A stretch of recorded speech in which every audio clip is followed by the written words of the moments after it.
पूछिए सर। 2003 से अभी तक हम ये सुन रहे हैं कि पोस्टों को फिल किया जाएगा। अभी मैम ने कहा 367 पोस्ट वैकेंट है डिस्ट्रिक्ट डोडा के अंदर।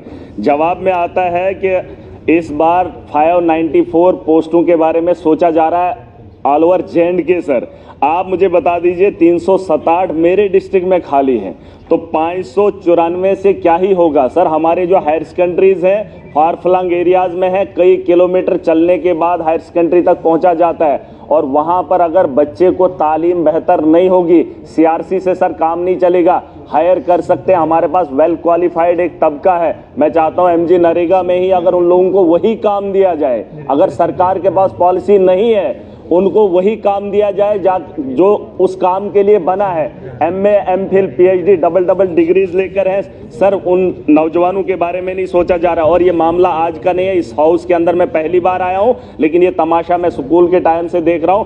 जो 2003 में हायर सेकेंडरी थी, न तब लेक्चरर था और न अब लेक्चरर है। सर इसको थोड़ा सा सोचना चाहिए, चाहे ये लोग हैं या हम लोग हैं। सर अगर हायर सेकेंडरी में एजुकेशन में स्टाफ नहीं होगा तो हमारी नस्लें बेहतर कैसे मुमकिन है। तो इस पे प्रायोरिटी पे 594 से काम नहीं चलेगा सर। मेरा ही 367 का आंकड़ा है, तो बताओ मेरे डिस्ट्रिक्ट में 367 कैसे फिल किया जा सकता है। सर ये कोई जवाब नहीं। और ये मैं बता रहा हूँ 2003 से, मैं जब स्टूडेंट खुद रहा हूँ 2003 से सर मामला देख रहा हूँ। इस पे थोड़ा सा हाउस को सोचना पड़ेगा, क्योंकि नौजवानों की नस्लों के बारे में, बेहतरी के बारे में हमें बदलाव लाना है। और सर दूसरा है इसमें, पूछा आपने सवाल, जवाब सुनो ना, जवाब सुनो सर। एक जो ऑनरेबल मेंबर साहब ने सवाल पूछा था कि वैकेंसीज़ के बारे में, उसके बारे में हमने जवाब दे दिया है। लेकिन इसके अलावा जो 140 जो हैं वो CRCs के ज़रिए जो हैं उनको लिया गया है, ताकि जो टीचिंग सब्जेक्ट्स वहाँ पे होते हैं उनको पढ़ाया जाए। उसके बावजूद जो है डिपार्टमेंटल प्रमोशन के ज़रिए भी जो है उसमें भी लेक्चरर्स जो हैं 10+2 की डेफिशिएंसी जो है उसको पूरा किया जा सकता है। उसके अलावा जो ऑनरेबल MLA साहब 594 पोस्ट की बात कर रहे हैं, ये 3 साल से कहाँ सुन रहे हैं, जब से पढ़ रहे हैं। ये तो जब ये सरकार बनी उमर अब्दुल्ला साहब की क़ियादत में, उसके बाद ये पोस्ट जो है, जब हमने शुरू किया था एजुकेशन डिपार्टमेंट संभाला था, उसके बाद ये 594 पोस्ट जो है सर्विस सिलेक्शन बोर्ड को रेफ़र किए गए हैं। तो ये कह रहे हैं 3 साल से मैं यही सुन रहा। अगर ये डेट भी देखें जब ये आर्डर इशू किया गया, जब उन पोस्ट को रेफ़र किया गया है, वो बखूबी इनके पास होगा।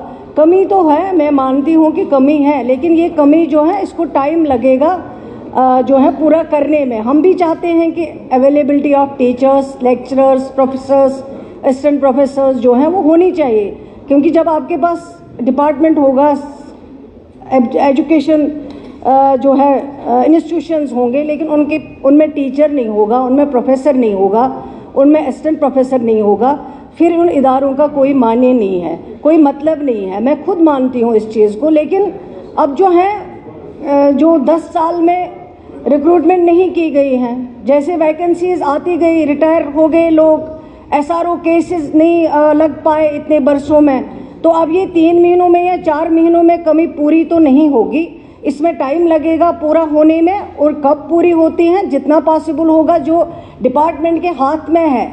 अवेलेबिलिटी ऑफ फंड्स को भी देखना है, जो डिपार्टमेंट कर सकता है, जो डिपार्टमेंट के हाथ में है वो करेंगे।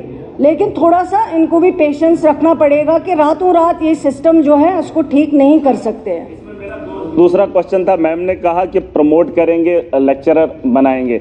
सर वो जो नीचे वाला तबका होगा फिर हाई स्कूल का, तो वहाँ खाली रह जाएगी, तो वो पोस्टें फिल नहीं कर पाएंगे। उसके लिए मैंने दूसरा सवाल इनको पूछा था कि जो कॉन्ट्रेक्चुअल बेसिस पे हमारे लेक्चरर्स पिछले 10 साल से 15 साल से छोटे से अमाउंट में काम कर रहे हैं, मैं चाहता हूँ सरकार का ध्यान रहे उसी तर्ज पे जो है अगर और पोस्टें निकाली जाए, और टाइम टू टाइम उन्हें जो है 10, 15, 20, 25 हज़ार में जो एक लेक्चरर हमारा काम कर रहा है, क्योंकि उसके पास कोई काम ही नहीं है, वो अगर हमारे बच्चों को पढ़ा रहा है तो मुझे नहीं लगता है कि सरकार के पास इतना बड़ा बोझ पड़ जाएगा कि वो उन लोगों को जो है वहाँ पे अपॉइंट नहीं किया जाएगा। सर उसमें क्या है कि वो जो वहाँ पर जब मतलब सेशन आता है तो सेशन से पहले ही उनको जो है निकाल देते हैं। वो भी सर पढ़ा लिखा तबका है, उनके बारे में सोचना चाहिए। कंटिन्यू रख लीजिए ना, 20-25 हज़ार में आपको लेक्चरर मिल रहा है सर। इतना सस्ता देश के अंदर क्या दुनिया के अंदर कहीं पे भी नहीं है कॉन्ट्रेक्चुअल लेक्चरर जो हमारे यहाँ जम्मू कश्मीर के अंदर। मैं चाहता हूँ मैडम साहिबा को ये बताना चाहूँगा कि उन लोगों को जो है कंटिन्यू रखा जाए, ताकि 15-15 साल से वो सर्व कर रहे हैं, वो पढ़ा रहे हैं हमारे बच्चों को सर। उनको नहीं, उनको आगे आपकी बात आ गई, आपके बात उन्होंने सुन ली। केवल लेक्चरर्स की बात करते हैं, ये खुद जहाँ जहाँ ज़रूरत होती है वहाँ वहाँ एडवर्टाइजमेंट निकाला जाता है जिस सब्जेक्ट के लिए ज़रूरत हो। और एडवर्टाइज जब आते हैं उसमें फॉर्म आ जाते हैं, जो भी उसके लिए क्वालिफाई करता होगा वो फॉर्म वहाँ पे भरते हैं। फॉर्म भरने के बाद जो भी वहाँ पे कमेटी होती है, सिलेक्शन कमेटी, उनको जो भी लगता है उस एडवर्टाइजमेंट के दौरान उनको लिया जाता है उसमें। लेकिन अब 15 साल या 8 साल या 1 साल के लिए जो वहाँ डिसाइड करते हैं कि कितने देर में इनको रखना है, और जब री एडवर्टाइज हो जाता है, जो टाइम दिया जाता है इसमें, जब री एडवर्टाइजमेंट हो जाता है 1 साल के बाद या 2 साल के बाद, उनको भी उसमें मौका दिया जाता है ताकि वो फिर से अप्लाई करें। अगर उनको फिर से एज पर मेरिट जो है फिर से अगर उनको कंसिडर किया जा सकता है, और उनके लिए कुछ जो है परसेंट इसका भी रखा जाता है कि एक्सपीरियंस इनका है, इन्होंने इतनी देर काम किया है, इनकी क्वालिफिकेशन ये है, वो वहाँ पे देखा जाता है, उसको भी कंसिडर किया जाता है। चलिए कोई बात नहीं। अच्छा तशरीफ रखिए, आप तशरीफ रखिए। कोई टफ ऑर्डर नहीं होता क्वेश्चन आवर में, देयर इज नो कोई टफ ऑर्डर। दिए